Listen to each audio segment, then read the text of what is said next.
பிரதமராக இருக்கும் அன்வார் மேடைக்கு மேடை நாடாளுமன்றத்தில் அரசாங்கத்திற்கு எதிராக நம்பிக்கையில்லா தீர்மானத்தை கொண்டு வரும்படி கூவி வருகிறார். அன்வாருக்கு அவ்வளவு துணிச்சல் எப்படி வந்தது என்றால், அவரிடம் ஆட்சி இருக்கிறது என்கிற அகங்காரம் என்று முன்னாள் பிரதமர் மகாதீர் சாடியுள்ளார். நாடாளுமன்றத்தில் பிரதமருக்கு எதிராக நம்பிக்கையில்லா தீர்மானத்தை கொண்டு வருவது அவ்வளவு இலகுவானது இல்லை என மகாதீர் நினைவூட்டினார். அப்படி பிரதமருக்கு எதிராக நம்பிக்கையில்லா தீர்மானம் நிறைவேற்றப்பட்டாலும், அன்வார் பதவியில் இருந்து விலகும் முன்னரே அவருக்கு எதிராக வாக்களித்த நாடாளுமன்ற உறுப்பினர்களை அச்சுறுத்தலுக்குள்ளாக்குவார் என்று மகாதீர் தெரிவித்தார். நாடாளுமன்ற உறுப்பினர்களுக்கு எதிராக இருக்கும் அனைத்து குற்றச்சாட்டுகளையும் அன்வார் வெளியிட்டால் அது நாடாளுமன்ற உறுப்பினர்களுக்கு பெரும் பாதிப்பை ஏற்படுத்தும் என்பதால், நாடாளுமன்ற உறுப்பினர்கள் பாதுகாப்பாக இருக்க அன்வாரை எதிர்க்க மாட்டார்கள் என்பதை நன்கு உணர்ந்துள்ளார் என்று மகாதீர் தெரிவித்தார். நாடாளுமன்ற உறுப்பினர்கள் மீது பல்வேறு குற்றச்சாட்டுகள் உள்ளதை அனைவரும் அறிவோம். அனைவரையும் காப்பாற்றுவது அன்வார் மட்டுமே. அவர்கள் சிறைக்கு செல்லாமல் இருக்க அன்வார் பாதுகாத்து வருகிறார் என்பதால், அன்வாருக்கு எதிராக நாடாளுமன்றத்தில் நம்பிக்கையில்லா தீர்மானம் கொண்டு வந்தாலும் அவருக்கு எதிராக அவர்கள் வாக்களிக்க மாட்டார்கள் என்று மகாதீர் உறுதியாக தெரிவித்தார். அன்வார் துணிச்சல் மிக்க தலைவராக தன்னை காட்டிக் கொள்கிறார். அப்படியெனில் நாடாளுமன்றத்தை கலைத்துவிட்டு பொது தேர்தலை எதிர்கொள்ள அன்வார் தயாரா என மகாதீர் சவால் விடுத்தார். தூரூன் அன்வார் பேரணியில் மிக குறைவான மக்களே பங்கேற்றதாக அன்வாரின் ஆதரவாளர்கள் தெரிவித்துள்ளனர். அப்படியானால் மக்கள் ஆதரவு இருக்கிறது என நம்பும் அன்வார் பொது தேர்தலை இப்போது சந்திக்க தயாரா என மகாதீர் கேள்வி எழுப்பினார். டிஏபி கட்சியில் இருந்து வெளியேறிய ராமசாமி ஒரு சந்தர்ப்பவாதி என்றும், அவர் உண்மையான ஒரு தலைவராக இருக்க தகுதியற்றவர் என்றும் மலேசிய இந்திய மக்கள் கட்சியின் துணை தலைவர் சுப்பிரமணியம் சாடினார். அன்வாருக்கு எதிரான மனப்பான்மை கொண்டிருக்கும் இந்தியர்களை எதிர்க்கட்சியின் பக்கம் இழுக்க எம்ஐபிபி கட்சி தவறிவிட்டதாக ராமசாமியின் உரிமை கட்சியினர் தெரிவித்திருப்பது ஆதாரமற்ற குற்றச்சாட்டு என்று சுப்பிரமணியம் கூறினார். ராமசாமி ஒரு சந்தர்ப்பவாதி என்றும், டிஏபி கட்சியில் இந்தியர்கள் புறக்கணிக்கப்பட்டதற்காக அவர் டிஏபி கட்சியில் இருந்து வெளியேறினார் என உரிமை கட்சியினர் பாசாங்கு செய்து வருவதாகவும் அவர் குற்றம் சாட்டினார். ஆனால் பினாங்கு மாநில சட்டமன்ற தேர்தலில் டிஏபி கட்சி ராமசாமியை வேட்பாளராக அறிவிக்கவில்லை என்பதால் அக்கட்சியில் இருந்து ராமசாமி வெளியேறினார் என்பதுதான் உண்மை என்று சுப்பிரமணியம் சுட்டிக்காட்டினார். மலேசியா முழுவதும் 30 விழுக்காடு முதல் 35 விழுக்காட்டு இந்தியர்கள் பெரிக்காத்தானுக்கு ஆதரவளிக்க எம்ஐபிபி கட்சியினர் முக்கிய பங்காற்றி உள்ளதாகவும், பெரிக்காத்தானில் இந்தியர்களை பிரதிநிதிக்கும் கட்சியாக மலேசிய இந்திய மக்கள் கட்சியான எம்ஐபிபி திகழ்கிறது என்றும் அதன் தேசிய துணைத் தலைவர் சுப்பிரமணியம் கூறினார். உரிமை கட்சி என்பது இன்னும் பதிவு செய்யப்படாத ஒரு இயக்கமாகவே இருக்கிறது. ஆனால் மலேசிய இந்திய மக்கள் கட்சியான எம்ஐபிபி அங்கீகாரம் பெற்ற பெரிக்காத்தான் கூட்டணி கட்சியாக இருப்பதை சுப்பிரமணியம் சுட்டிக்காட்டினார். அடுத்த பொதுத் தேர்தலில் பெரிக்காத்தான் பெரும்பான்மை பெற்று ஆட்சி அமைக்கும் போது மலேசிய இந்தியர்களுக்காக மலேசிய இந்திய மக்கள் கட்சியான எம்ஐபிபி ஆட்சியில் அங்கீகாரத்துடன் இருக்கும் என்பதை சுப்பிரமணியம் நினைவூட்டினார்.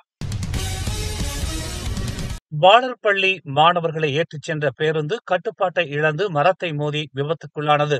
நேற்று நண்பகல் 12:18 மணி அளவில் அம்பாங்கில் உள்ள பாலர்பள்ளியைச் சேர்ந்த 5 ஆசிரியர்களுடன் 30 பாலர்பள்ளி மாணவர்கள் யுபிஎம் பல்கலைக்கழகத்திற்கு சுற்றுலாவை மேற்கொண்டிருந்த போது இந்த விபத்து நிகழ்ந்ததாக செர்டாங் மாவட்ட காவல்துறை தலைவர் முகமது ஃபாரித் அமாத் தெரிவித்தார். சம்பந்தப்பட்ட 44 வயது பேருந்து ஓட்டுநர் விசாரணைக்காக தடுப்பு காவலில் வைக்கப்பட்டுள்ளதாக தெரிவிக்கப்பட்டுள்ளது. இந்த விபத்தில் ஆசிரியர் ஒருவருடன் 3 பாலர்பள்ளி மாணவர்கள் சிராய்ப்பு காயங்களுக்கு உள்ளானதாக தெரிய வந்துள்ளது.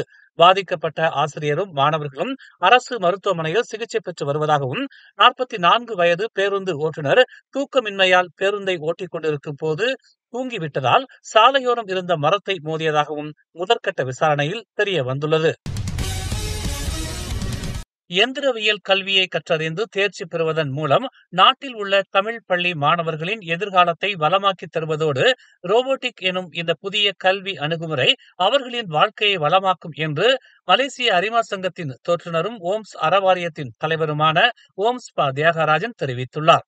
புதியதொரு கல்வி தடத்தில் நாடு பயணித்துக் கொண்டிருக்கும் இந்த வேளையில் தமிழ் பள்ளி மாணவர்கள் மத்தியில் எந்திரவியல் கல்வி அறிமுகம் நிச்சயம் அவர்களுக்கு ஒரு உத்வேகத்தை ஏற்படுத்தக்கூடியதாக இருக்கும் என்பதால் இக்கல்வியை முழுமையாக அறிந்து கொள்ளும் ஆசிரியர்கள் தத்தம் மாணவர்களுக்கு பின்னர் சரியான முறையில் போதிப்பதன் மூலம் வருங்காலங்களில் நல்ல பலனை அடைய முடியும் என்று தாம் பெரிதும் நம்பிக்கை வைத்திருப்பதாக அவர் கூறினார். கட்டுப்பாட்டை இழந்த பேருந்து எதிரில் வந்து கொண்டிருந்த வாகனத்தை மோதி விபத்துக்குள்ளானதில் 61 வயது மூதாட்டி உயிரிழந்ததுடன் அவரின் கணவரான 64 வயது முதியவர் படுகாயமடைந்தார். நேற்று மாலை 3 மணி அளவில் பகாவில் இருந்து ரொம்பின் செல்லும் பேருந்தில் ஓட்டுநர் உட்பட 5 பயணிகள் பேருந்தில் இருந்ததாக முதற்கட்ட விசாரணையில் தெரிய வந்துள்ளது என்று ஜம்பூல் மாவட்ட காவல்துறை தலைவர் நோர் ஹிஷாம் முஸ்தபா தெரிவித்தார். 65 வயது ஆடவர் செலுத்திய பயணிகள் பேருந்து கட்டுப்பாட்டை இழந்து எதிரில் வந்த புரோடுவா கெனாரி வாகனத்தை மோதி விபத்துக்குள்ளானதாக முதற்கட்ட விசாரணையில் தெரிய வந்துள்ளது என்று நூர் ஹிஷாம் முஸ்தபா தெரிவித்தார். விபத்தை ஏற்படுத்திய பேருந்து ஓட்டுநர் விசாரணைக்காக தடுப்பு காவலில் தடுத்து வைக்கப்பட்டுள்ளதாக தெரிய வந்துள்ளது. தாய்லாந்தும் கம்போடியாவும் மலேசியாவை அமைதி பேச்சுவார்த்தைக்கான இடமாக தேர்ந்தெடுத்தமைக்கு முக்கிய காரணம் நமது நாட்டின் நிலையான அரசியல் மற்றும் வளரும் பொருளாதாரம்தான் என்று பிரதமர் டதஸ்ரீ அன்வார் இப்ராஹிம் தெரிவித்துள்ளார். நட்பு நாடாக மலேசியா இரு ஆசிய நாடுகளுக்கும் இடையிலான மோதலை தீர்க்க உதவுவதில் பெருமை கொள்கிறது என்றும் இதனால் பிராந்தியம் அமைதியாகவும் நிலையானதாகவும் இருப்பதை உறுதி செய்கிறது என்றும் பிரதமர் தெரிவித்தார். கம்போடிய பாதுகாப்பு அமைச்சர் ஜெனரல் டி சைஹா மற்றும் தாய்லாந்து பாதுகாப்பு அமைச்சர் ஜெனரல் நத்தாபோன் நர்பானிட் ஆகியோர் நாளை கோலாலம்பூருக்கு வந்து இரு அண்டை நாடுகளுக்கும் இடையிலான மோதலுக்கு தீர்வு காணும் முயற்சியில் விரிவான கலந்துரையாடல்களை நடத்துவார்கள் என்று அன்வார் கூறினார். ஒரு நட்பு நாடாகவும் 2 ஆசிய நாடுகளுக்கு இடையிலான மோதலை தீர்ப்பதில் மலேசியாவின் வெற்றியை பற்றியும் தாங்கள் பெருமைப்படுவதாக அன்வார் தெரிவித்தார். கற்பனை செய்து பாருங்கள், அவர்கள் கோலாலம்பூரில் ஒப்புக்கொண்டுள்ளனர். முதல் முறையாக கோலாலம்பூரில் இரு நாடுகளுக்கும் இடையிலான போரை சமரசம் செய்ய முடிந்தது என்றும் இறைவனுக்கு நன்றி என்றும் அன்வார் கூறினார். மேலும் செய்திகளை தெரிந்து கொள்ள தமிழ் மலர் நாளிதழை பாருங்கள். உடனுக்குடன் செய்திகளை தெரிந்து கொள்ள தமிழ் மலர் இணையதளம், தமிழ் மலர் செயலி மற்றும் மலர் டிவி யூடியூப் சேனலை வலம் வாருங்கள். எங்களோடு இணைந்திருக்க மலர் டிவியை பதிவு செய்து கொள்ளுங்கள். உறவுகள் மகிழ்ந்திட விருப்பம் மற்றும் பகிர்வு சேவையை சொடுக்கிடுங்கள்.